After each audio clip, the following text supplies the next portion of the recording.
Ao contrário do que muitos pensam, o adolescente não é uma criança grande nem um adulto pequeno. É alguém tentando entender quem ele é, quais ferramentas ele tem para lidar com as coisas do mundo e quais ferramentas ele recebeu para poder lidar com tudo isso também. A adolescência é uma fase muito instável, né? O corpo muda, os hormônios mudam, os pensamentos mudam, muitos mudam de escola, de amigos, né? Essa construção da identidade também. Essa busca pela identidade é muito intensificada nessa fase, mas esse caos nem sempre é tão novo assim. Muitas vezes ele resgata raízes de vínculos antigos que foram estabelecidos com os cuidadores lá no começo da infância. Por exemplo, os adolescentes que têm um apego mais ambivalente, eles tendem a viver relações mais intensas, muito marcada por uma dependência mais emocional, um medo extremo de ser rejeitado e uma dificuldade grande de poder lidar com o outro também, com o desejo do outro, assim como também lidar com a ausência do outro, né? Dificuldade para conseguir lidar quando o outro falta para mim também. Já com o apego evitativo, eles parecem muito mais autossuficientes, autocentrados, bem fechados, né? Mas na verdade eles estão só evitando a dor de ser frustrado também. Os adolescentes com apego desorganizado são os que mais sofrem nesse período. Por quê? No geral, os adolescentes eles tiveram uma relação marcada por traumas, por negligências também, e muitas vezes por violência que vem desse ambiente de cuidado primário. Os vínculos, nesse caso, eles se tornam uma fonte de medo, e por conta disso, as reações são extremamente confusas. Com frequência tem reações explosivas, também comportamentos autodestrutivos, né? Como é que podem começar nessa fase?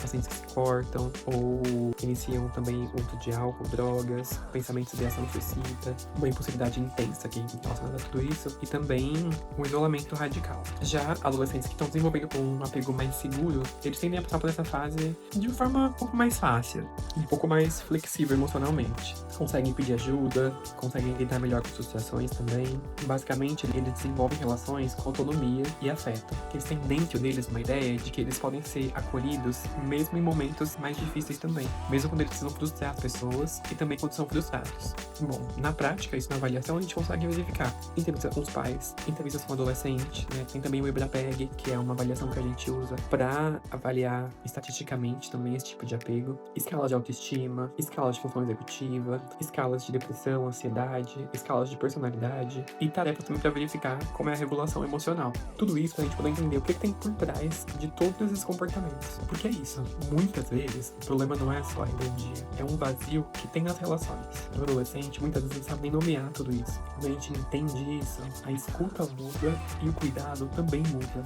Em contexto de avaliação neuropsicológica, isso não aparece só nos testes, né, durante a aplicação dos testes, mas ele costuma aparecer também no IBRAPEG, que é uma avaliação da escala brasileira de apego. Ele costuma aparecer também em observações clínicas, né, em entrevistas com os pais, entrevistas na escola. A gente consegue ver a forma de afeto que esses adolescentes, essas crianças, eles desenvolveram ao longo da vida também. A gente consegue observar também isso nas avaliações de flexibilidade cognitiva, né? Então, como é que essa pessoa se planeja, como é que ela se organiza afetivamente, como é que ela tá se autorregulando também, como é que é a tomada de decisão dela, não só dentro das relações, mas na vida dela num todo. E aí, é aí que a gente descobre, né, que essa impulsividade que tem por trás dela não é uma desatenção, não é um TDAH, não é também um transtorno de dislexia, não é nada específico da aprendizagem. A gente pode estar falando de um vazio relacional, né? Então, essa criança, esse adolescente, eles podem experienciando esse vazio nas relações e no sentido da vida também. Muitas vezes, os adolescentes que chegam à clínica foram criados por mães que também não aprenderam a se sentir seguras nos vínculos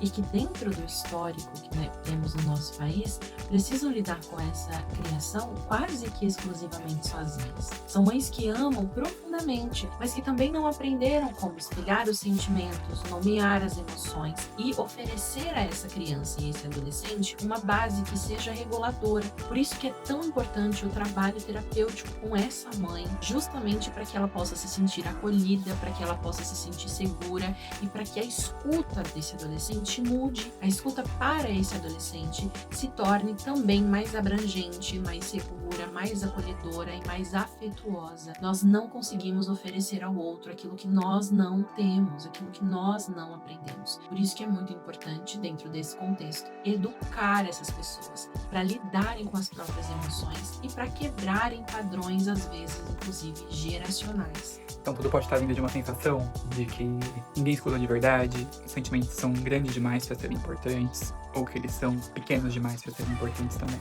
E é por isso que avaliar um adolescente não é só aplicar um monte de testes, escrever um monte de sintomas. é poder também abrir um espaço para entender como é que ele se sentiu cuidado, como é que ele percebe o cuidado, como é que ele se sentiu visto, como ele quer ser visto também, e como isso molda a visão que a gente tem de mundo e que a gente acha que o mundo tem da gente também. Avaliar um adolescente é escutar a criança que ele já foi. Acolher a dor desse adolescente é também acolher a dor dessa mãe, que também está passando por um processo de mudança, de autodescoberta e que necessita coragem. Então, se você é mãe, está assistindo esse vídeo, está se sentindo perdida, culpada, a terapia é o espaço para você. A cura precisa acontecer no seu filho, mas pode começar, inclusive, em ti, na tua história. Se você é mãe de adolescente, esse vídeo também é pra você. Curta o vídeo, se inscreve no canal e compartilha com outros pais que também podem ser ajudados com ele. Tchau, tchau!